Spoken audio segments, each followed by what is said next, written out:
Three women vanished from the same house in a single night. Their purses were still there. Their cars were parked outside. Their cigarettes, makeup, and keys had all been left behind.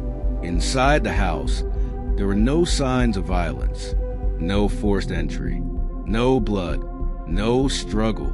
It was as if the three women had simply disappeared into thin air. More than 30 years later, no one has ever explained what happened. No one has been arrested. No bodies have been found. And the mystery remains unsolved. But what makes this case truly disturbing is not just that three women vanished. It's that they vanished from a place where they should have been safe. A quiet neighborhood, a locked home, three adults inside, and somehow, in the darkness of one summer night, all three disappeared without leaving behind a single answer. This is the mystery of the Springfield Three.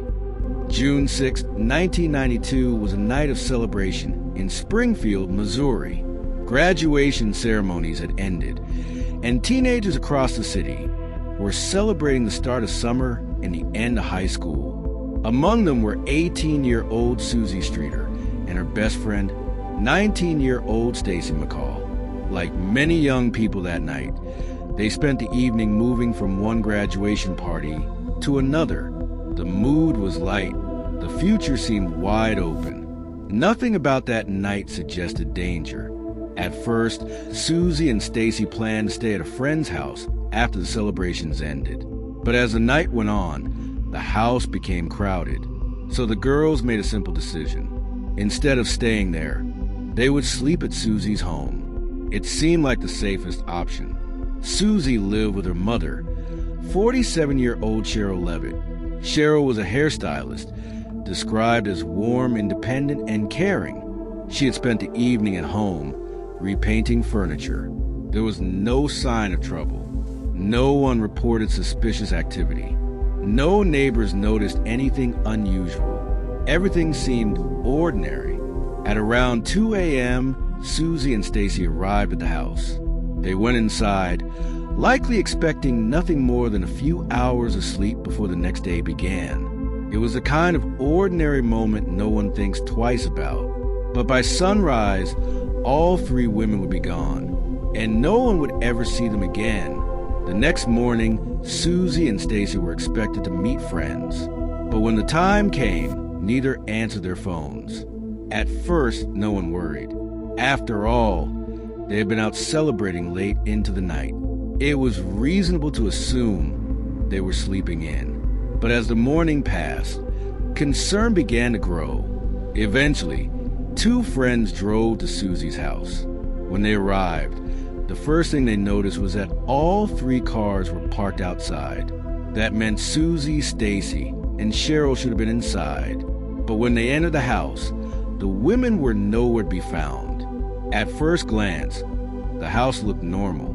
Nothing seemed out of place. The women's purses were lined up neatly. Their keys were inside. Their makeup was untouched. Their cigarettes were still there.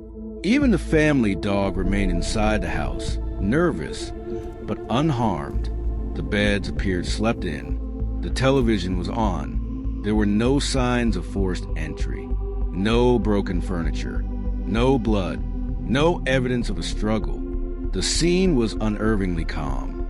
It looked as if the women had simply stepped out for a moment, but something was wrong. Three women do not leave in the middle of the night without taking their purses, keys, or cars. Then one of the friends noticed the porch light outside had been shattered. Glass lay scattered near the front porch. Without thinking much of it, one of the friends cleaned it up before police arrived. It seemed harmless, but investigators later realized that broken porch light may have been one of the only physical clues in the entire case. If fingerprints had been on the broken glass, they were gone forever. In trying to help, the friend may have unintentionally destroyed valuable evidence. And just like that, one of the only clues vanished. When police arrived, they quickly realized how strange the disappearance was. Three women had vanished from the same house. Yet the house offered almost no clues. There was no forced entry. That meant one of two things. Either the women willingly opened the door for someone, or the person responsible entered without resistance. Neither possibility was reassuring. There was no sign of a struggle, no overturned furniture, no broken objects, no blood. Nothing suggested violence. That silence inside the house became one of the most disturbing details in the entire case. Because if the women were taken by force, how did it happen so quietly? How does one person, or even several, remove 3 adults without noise? Investigators interviewed neighbors. Some reported seeing a strange green van parked in the neighborhood that night. Others claimed they heard unusual sounds. But no witness saw enough to provide a useful lead. Then investigators discovered another strange detail. After the women disappeared, the house phone rang several times. One caller reportedly made disturbing sexual comments. The calls ended before police could trace them. Investigators suspected the caller might have been connected to the disappearance, but the identity of the caller was never discovered. Search teams combed the surrounding areas. They searched nearby woods, empty lots, abandoned buildings, and rural roads. Nothing was found. No evidence. No trail.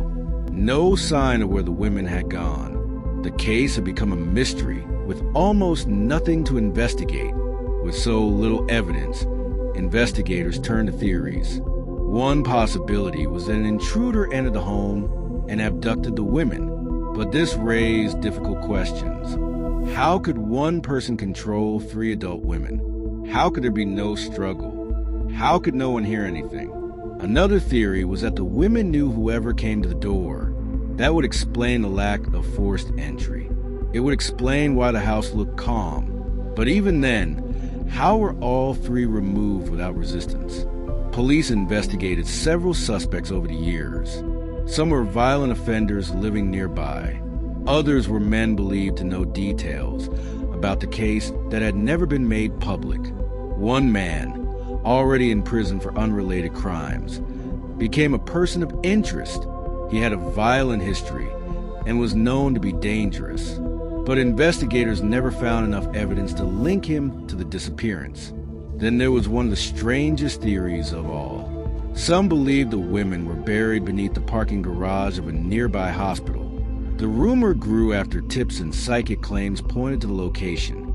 Investigators considered the possibility, but digging beneath the structure would have been expensive and highly disruptive.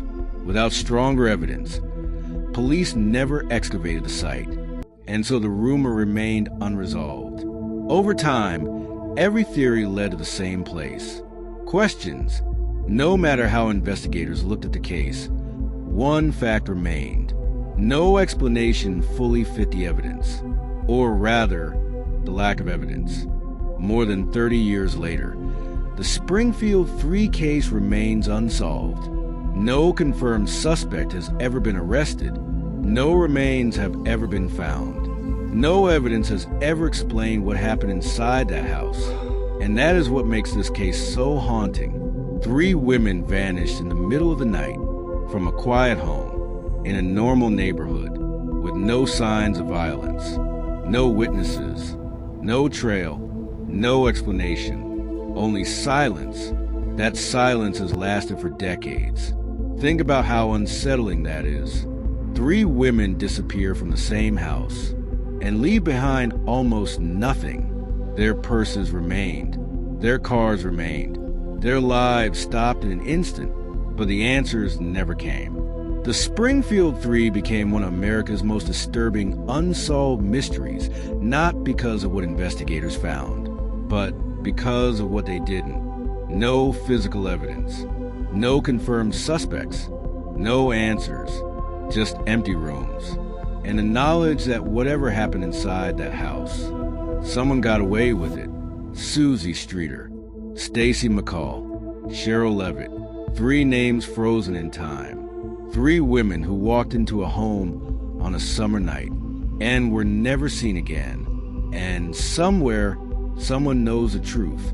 Someone knows what happened after that front door opened. Someone knows why those women disappeared.